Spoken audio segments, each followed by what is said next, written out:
如果家里有南瓜，你一定要试试这款南瓜糕，颜色金黄，看着就想吃，松软筋道，做法也超级简单，一起来做吧。120克南瓜蒸熟后控净多余的水分，倒入到破壁机里，加入150克牛奶，选着果汁键打成汁。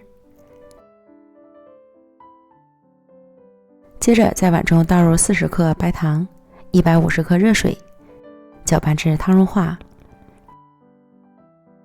再倒入南瓜汁，搅拌均匀，加入3颗酵母，将酵母搅拌至融化，然后再加入160克低筋面粉，120克木薯淀粉，搅拌均匀，成为细腻顺滑的面糊。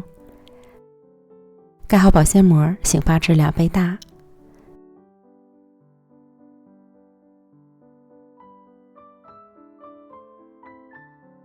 发酵好的面糊内部充满了大气泡，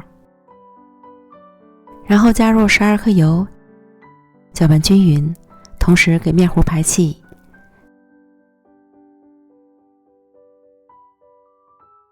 准备好模具，里面铺好硅油纸防粘，倒入面糊，蒸出里面的气泡，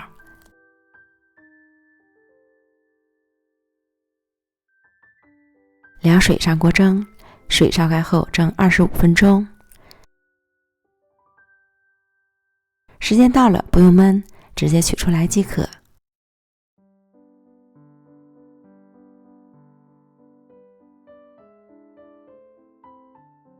脱模冷却，防止底部潮湿。放凉后，按自己喜欢的大小切块，就可以开吃了。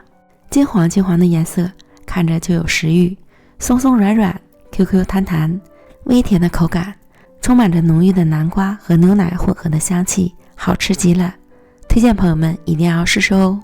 今天就给大家分享到这里，感谢您的观看，咱们下期见，拜拜。